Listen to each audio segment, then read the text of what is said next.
ایک گاؤں کی بات ہے جس میں پانی کی بہت قلت تھی۔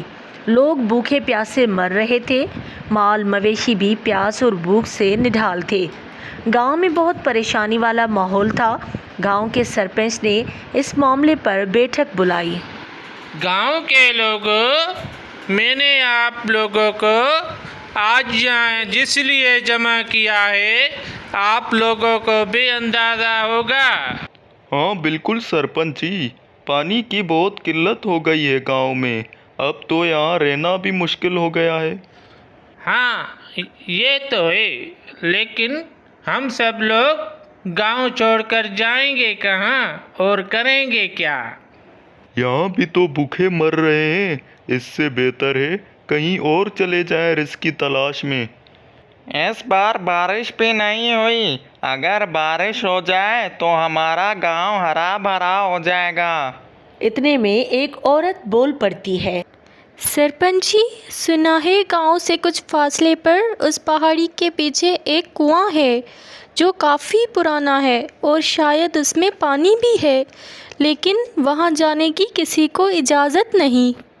ہاں وہ کنواں پرسرار ہے، لیکن یہاں سے بہت دور بھی ہے۔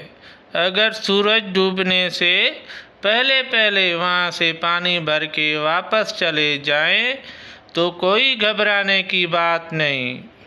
تو صحیح ہے، جب تک بارش نہیں ہوتی ہم وہیں سے پانی بھرنے جائیں گے۔ پھر سب لوگ اپنے اپنے گھروں میں چلے جاتے ہیں اور اگلے دن گاؤں کی کچھ عورتیں اور بچے مل کر اس کنویں سے پانی بھرنے کے لیے روانہ ہوتے ہیں۔ عورتیں چلتے ہوئے باتیں کرتی ہیں۔ بانو، کیا کہتی ہو اس کنویں کے بارے میں؟ کیا ہو سکتا ہے وہاں؟ میں کیا کہوں، مجھے تو خود معلوم نہیں کہ وہ پراسرار کیوں ہے۔ اچھا چلو جلدی چلو، وہیں جا کے شاید معلوم ہو کہ ایسا کیا ہے اس کنویں میں۔ پھر وہ عورتیں کنویں کے پاس پہنچ جاتی ہیں۔ بچوں، تم لوگ کنویں سے دور ہی رہنا، کہیں گر نہ جاؤ۔ آپ لوگ پانی بھریں، ہم یہیں کھیلتے ہیں۔ پھر بچے کھیلنے لگتے ہیں، عورتیں اس کنویں سے پانی بھرتی ہیں۔ سارا کے پاؤں میں چوٹ لگ جاتی ہے اور وہ ابھی پانی نہیں بھر سکتی۔ سارا، تم نے ابھی پانی نہیں بھرا؟ ہم نے تو بھر لیا، ہم چلے جائیں گے تو تم اکیلی ہو جاؤ گی۔ کوئی بات نہیں بانو، آپ لوگ چلے جاؤ، میرے پیر میں چوٹ لگی ہے، تھوڑا درد کم ہو جائے تو آتی ہوں میں بھی۔ پھر ساری عورتیں اپنے بچوں کے ساتھ وہاں سے چلی جاتی ہیں۔ سارا اپنے بیٹے کے ساتھ اکیلی رہ جاتی ہے۔ سارا کا بیٹا بال کے ساتھ کھیل رہا ہوتا ہے اور سارا درد کی وجہ سے کنویں کی سائیڈ میں بیٹھی ہوئی تھی۔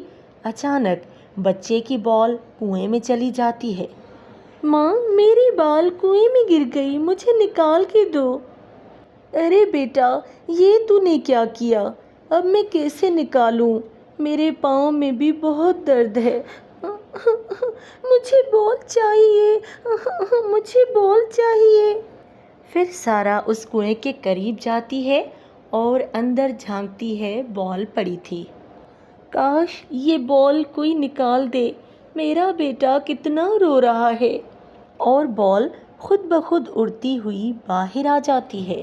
سارا یہ منظر دیکھ کر حیران رہ جاتی ہے اور کہنے لگتی ہے، ارے واہ، یہ تو چمتکار ہو گیا، کاش کہ پانی بھی میرے برتنوں میں کوئی بھر دے۔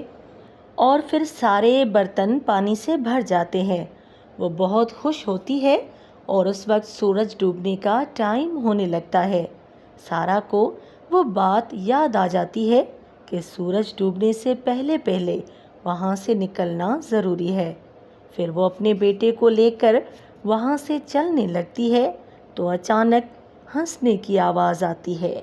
ہا ہا ہا ہا ہا۔ سارا، ذرا رکو تو، کیا جلدی ہے؟ اور بھی چیزیں نکال لو، کنویں سے کیا اور کچھ نہیں چاہیے؟ سارا بہت ڈر جاتی ہے اور اپنے بیٹے کو لے کر وہاں سے جلدی بھاگنے لگتی ہے اور اچانک اس کے پیچھے ایک خوفناک جانور لگ جاتا ہے۔ وہ ایک بہت بڑا مگرمچھ تھا۔ رکو ذرا سارا، میں تمہیں چھوڑ دیتا ہوں، تمہارے گھر پر ذرا مجھ پہ سوار تو ہو جاؤ، بہت مزہ آئے گا۔ ہو ہو ہو ہو ہو ہو ہو ہو۔ وہ اس جادوئی کنویں کا رکھوالا تھا جو سارا کے پیچھے پڑ گیا اور اس کو پکڑ کر کنویں میں لے جانا چاہتا تھا۔ پھر سارا اور اس کا بیٹا تیزی سے وہاں سے بھاگ گئے اور پھر کبھی اس کنویں کے پاس نہ آئے۔ اگر ویڈیو پسند آئے تو لائک، شیئر اور سبسکرائب ضرور کر دیں۔ اور بیل آئیکن کو دبانا نہیں بھولیں۔